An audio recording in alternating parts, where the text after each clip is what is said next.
So I was at a networking breakfast this week and I sat down with my eggs and bacon and lovely hash browns and coffee. And this man next to me that I didn't know was talking about lab raised meat and how this is the way vegans won't be mad that we're eating meat. And I thought to myself, what conversation did I just walk into? And I decided to go grab some water and to add to my, of course, multiple beverages sitting at the table. And they're still having this conversation when I sit down. Now, mind you, this was not an ag specific networking event, it was just a business development group of leaders. And so the second time I sat down and I was like, well, this is an interesting conversation. And a few of the other people joined in. And then another person across the table said, well, I wonder if that's the way forward. So our food stops messing up our bodies because, that's the problem with our health today. And I could feel the man next to me start to bristle a little bit. And because he's been talking about lab raised meat. And so I am still wondering, how is this disagreement going to go? And as a leader, I can imagine, I can't imagine that you've not experienced anything like that before, like some kind of disagreement, whether it is about how our food is raised, whether how you get your kids to sleep at night, what kind of politics that you subscribe to, or even just how you do the work of your job. If you are going to be a leader, you are going to face disagreement. And so on today's Joyosity podcast, we're going to talk about how do you lead when there is disagreement, when people are disagreeing. So if you are new to the Joyosity podcast, welcome. I'm so glad that you are joining us. Whether you are a seasoned leader or you are just starting out, we are so glad that you are part of the Joyosity community. So as a reminder, if you are new or if you are not, because repetition is a mercy, we base our work at Joyosity on these three bedrock beliefs. One, that true leadership requires more than surface level strategies. It requires a profound commitment and connection to everything that makes us human. That two, when we use genuine curiosity, we can create positive culture with all the complex people that you work with, including yourself. And that joy is the heartbeat of a healthy leader and a healthy organization. So we're putting joy and fun right in the center of our work because it produces all the business outcomes that we want in the end anyway. And every week we've got dynamic conversations with experts and leaders sharing not just a couple tips and tricks, but really the hard-won wisdom with real life experience and leading research, because we're building a movement with you. And I hope that you join us in creating a space where work is a joy, because that is the center of who we are as humans.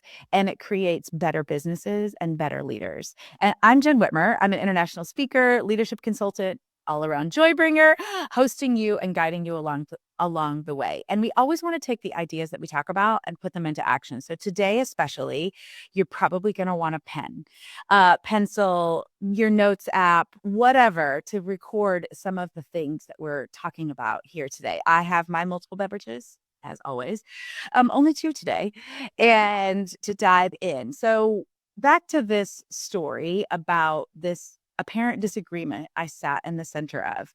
And I'm going to give you one big concept today about how to practice in those conversations. So when you are leading and people start to disagree, there are lots of temptations. So I'm wondering, if you had sat down at that table with your eggs and coffee, what would have been your response? My first response was to leave. I don't know if you remember that. I was like, I'm just going to leave for a second and come back. Like sometimes you need a moment. Are you the person who's like, I'm like going to moonwalk out of this? Are you the person that's going to dive in and stir it up and offer another option? Or are you the person that is like, well, what do we, like, let's handle this logically. Like what's the way that you want to handle those conversations. Knowing that about yourself is incredibly helpful. So while my first response was like, I don't know if I want to be involved in this conversation, let me get some water, I came back, and my second response often is to ask questions. Now, my temptation as a human in the world is to interrupt because that's somewhat my family's culture. It is somewhat my dad's big Italian family culture. It is also who I am because I like to just participate with words. Not always the best not always the best work. So I have learned and I practice because I'm still always trying to not interrupt, asking better questions first. So, the big concept that I want for you to take away today is that you need to ask 3 questions before you jump in and share your opinion or share a decision or disagree in some way.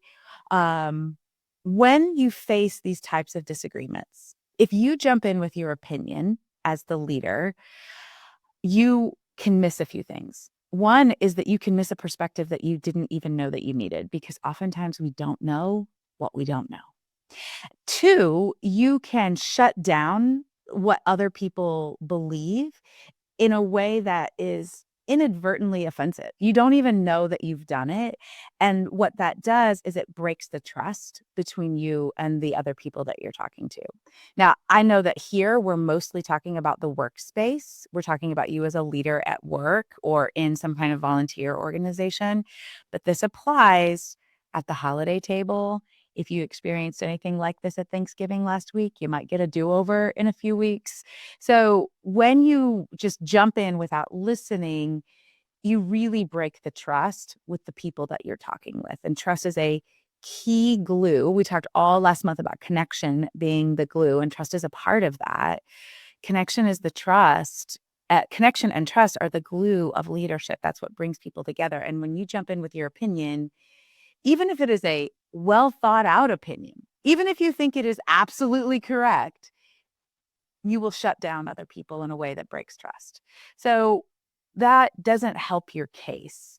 And even if people agree with you, you've demonstrated something about their opinion or thoughts don't matter, and you will get fewer perspectives along the way. And research shows us that more diverse teams create better ideas, more innovation, better solutions to problems. And if all business is solving a problem, you need all the perspectives that you can get.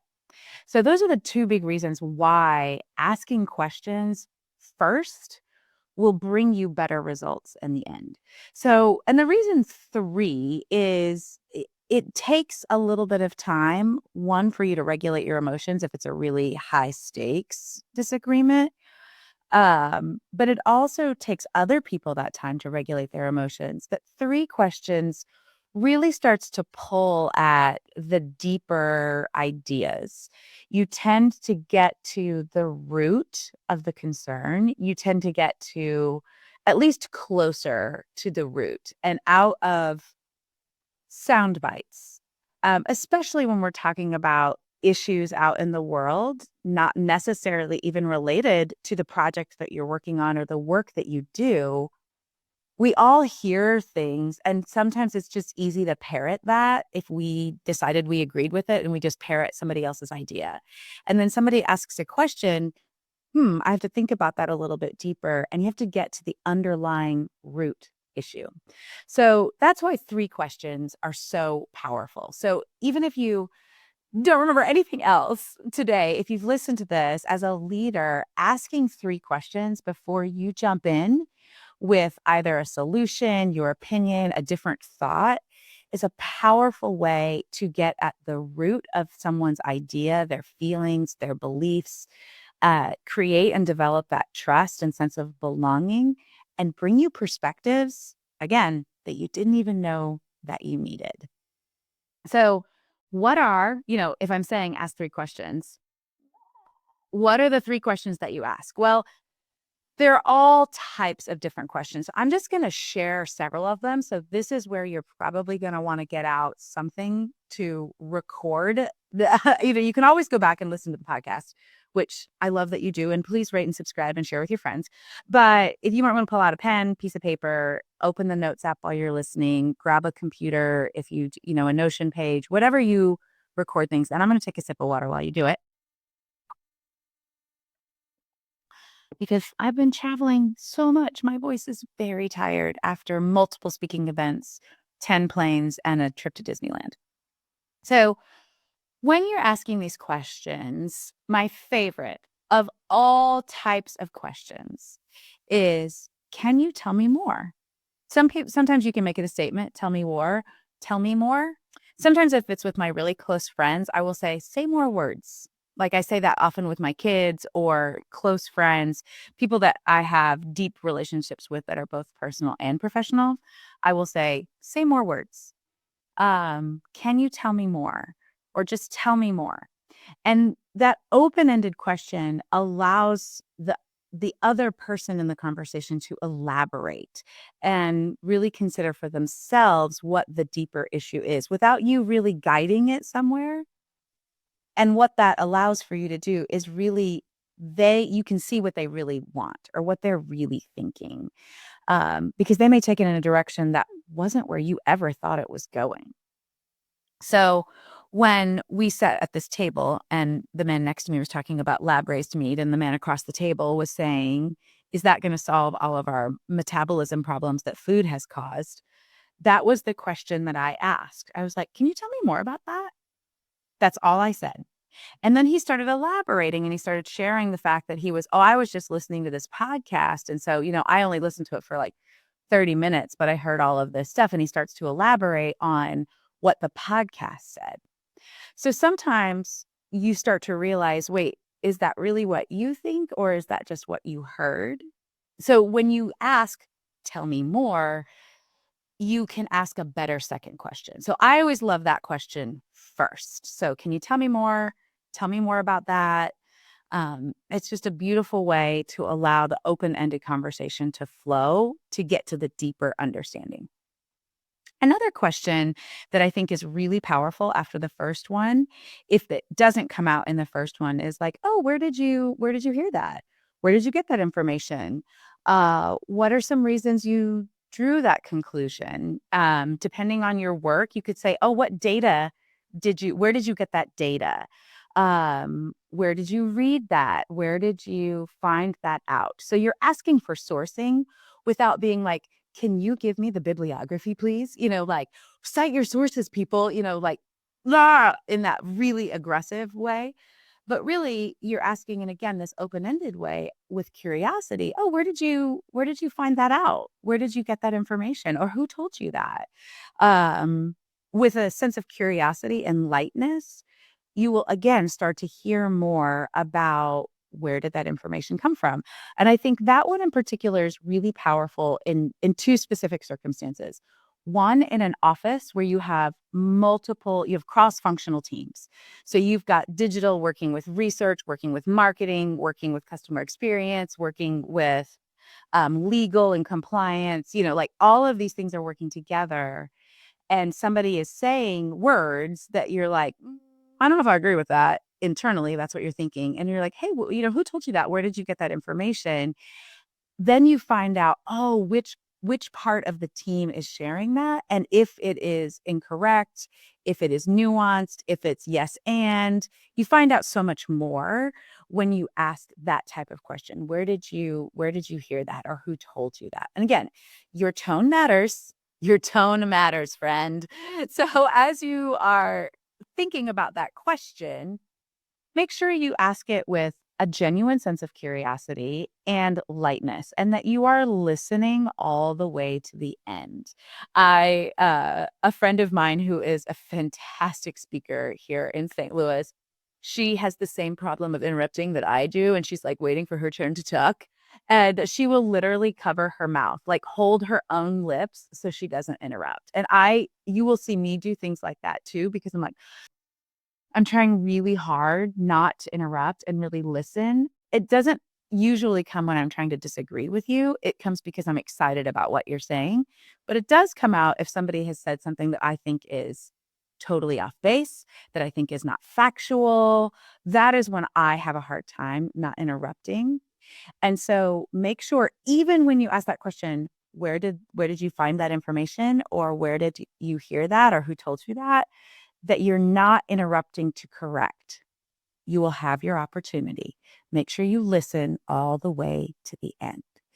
And so besides that cross-functional team space, the second space that's really helpful is when you're developing someone, when you are with either you're the mentor or you are the person who is really responsible for developing the person in front of you, a group of people.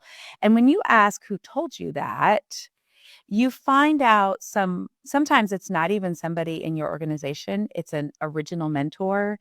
Oftentimes when you're in that situation, it's like, well, I'm just not good at that, or I can't do that. And you're like, oh, well, who told you that? Find out it's, some lady at the grocery that told her she couldn't stand on her toes and that's why she's a bad dancer. Like the stories come from places outside of you and your organization. And then you have the opportunity later, after you've listened all the way to the end, to come back and shift that narrative or bring new information, which is a whole other talk I do on how do you change stories and using self-efficacy. But you can't change that story until you find out where it came from. So I think that question as a second question is really powerful. All kinds of other questions you can ask as the second question, but tell me more as the first. And where did you hear that, or who told you that, or where did you find that information, with a genuine sense of curiosity, is a great second question to bring out where people are hearing things and where their information comes from, because we need that shared fact. If the goal of communication is shared meaning, shared facts is really important. And I find that challenging um, right now, sometimes out in the world, not necessarily in your workspace, maybe, but if you are venturing out into things that people disagree about outside of just the problem your company solves, you might find that challenging to find shared meaning and shared facts. So asking that second question in that way is really powerful. And sometimes when you get to the third question, you can start to feel a little awkward. You're like, but like, can't we just get on with it? Is sometimes how you may feel, especially if you're the person who likes to jump in. Actually, I think for all those categories, if you're the person who likes to jump in, oftentimes and be like, like you just want to get in and wrestle it up. Oftentimes if you followed me for a while, I talk about the Enneagram. That's often Enneagrams 4, 6s, and 8s. They kind of want to jump in and like be upset. And kind of rattle it a little bit. And so sometimes by the time you get to the third question, it can feel like, I just want to get in there. Practicing that patience and really listening to somebody else in that space is really powerful for that third question. For those of us who like, I'm just going to go get a sip of water. And want to kind of run away, that third question can feel like you're wading further into discomfort. If you want to, the best way to reframe that, I think, is you're wading into really connection. You're wading into the positive end that you're looking for anyway, because you're asking a little bit more of that person. You're good at getting connection. And if you're the person who's like, I want to know the facts, I want to know the details, the third question can feel inefficient. And like, why can't we get there already? And the truth is, disagreement is never efficient. It can be productive, but it's rarely efficient. It can be productive and it can be effective. So if you can remove the idea of this isn't efficient as putting efficiency as the goal and move your goal to effective and productive, then that third question doesn't quite feel so uncomfortable. So the third question is even more up for grabs, how you want to go. You really have to be listening to the first two to ask a wise third question. And so some of the questions that I like to ask in the third question is, how do you feel about that? People often still tell you what they think, but oftentimes they'll get at their emotions. How do you feel when that person said that? How do you feel about that idea? That's a great question to ask. Another question to ask would, well, what would you do? What would you like to see happen? You're getting at the action items and the solution problem solving in that one. Um, Other questions that you can ask in that third space really are part of restating what they have said and asking an intelligent follow-up question. So when I asked at the table, tell me more about that. And he started talking about the podcast and he was sharing those things. And somebody else asked a question. An appropriate follow-up question would be something around like, oh, who were the experts on that podcast? Or have you experienced that for you or someone in your family experienced this metabolic issue? Or that would be a personal way to come back to that person and find out more about how they're interpreting that information. But I couldn't ask that question, that third question, without really listening to what they were saying the first go around. So if, when you are sitting in a cross-functional team and the graphic designer is frustrated because the colors changed, which is a genuine issue for graphic designers. I am not making fun of you, I promise. But other people don't understand the depth of that until they've asked some questions. You know, asking after you've listened well to what the designer has said, you can say, well, tell me more about what you would have liked to have happen, or what would you like to do now? Or what do those colors mean for the strategy? Or you have to ask an intelligent question because you've listened to the first two. So questions like, how do you feel about that? What would you like to do now? Are very general questions.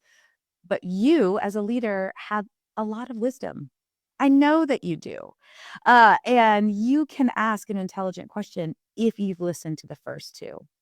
And back to the idea that I said at the beginning, when you ask those questions, you are opening people up. You are building a sense of belonging. You are building trust.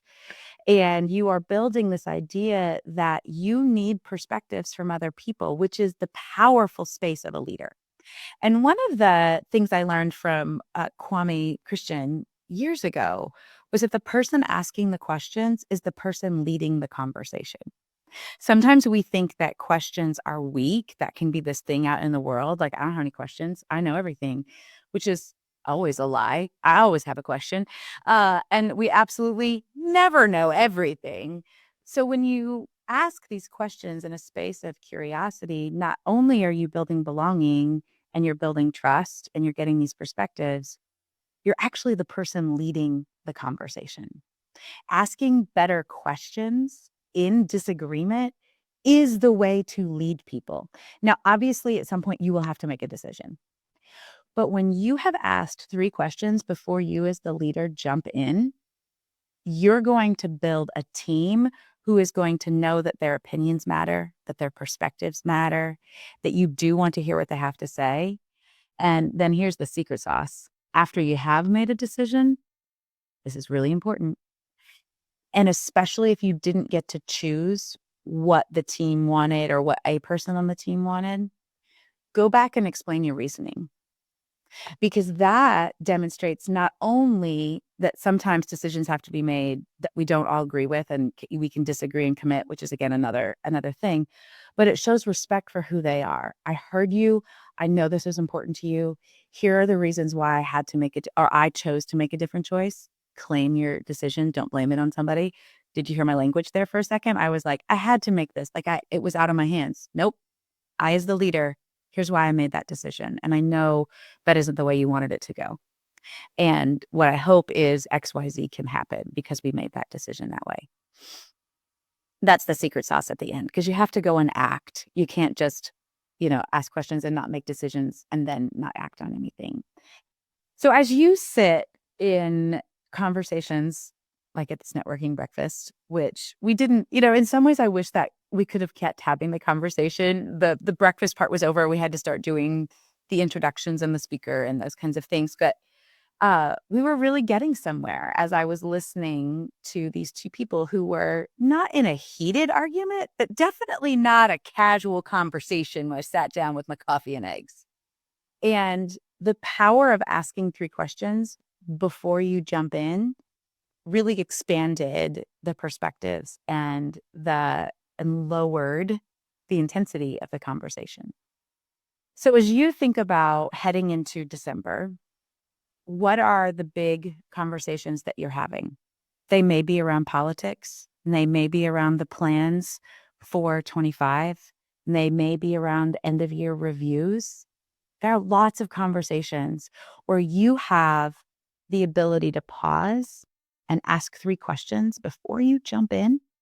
My first one is always tell me more. That's just, if you don't remember anything else, grab that one. And then ask 2 more questions that really draw people out, where you can build trust. You can create a space where you're going to get better ideas because you have demonstrated you are genuinely listening to your people. And if you want some help with that, and you're like, whew, I got to know a little bit more about how to do this. And I feel like there's something deeper I need to do. Let's hop on a phone call. I have 15-minute Spark calls, which are 15 minutes of us on the phone, really figuring out where you're stuck. It might not be actually asking the questions that you're stuck. It may be something deeper, and we can figure that out and just help you figure out what your next step is. So if you go to jennwhitmer.com/spark-call, you can just sign up for a quick time and we can chat on the phone. And I love doing these in December because you're thinking about all of these things all at once, and like it feels like crushing. And to spend 15 minutes just to pause and like, what do I need right now? How is that working for me? Brings a sense of peace. And so it's one of my favorite times of the year to have Spark calls. People always walk away going, gosh, I didn't know I needed that clarity, or I never take the time to do this. And now I feel really confident on how to approach this. And they're really, really powerful. So jump on that, because the 3 questions will lead you to bigger leadership. I promise. And you're going to want to know what to do next. I hope that you join us next week as well, because Justin Jones-Fusu will be here, and we have had a fantastic conversation, and it's going to be perfect for you as a leader. And if you have any kind of family or any kind of human that you might possibly disagree with sometimes.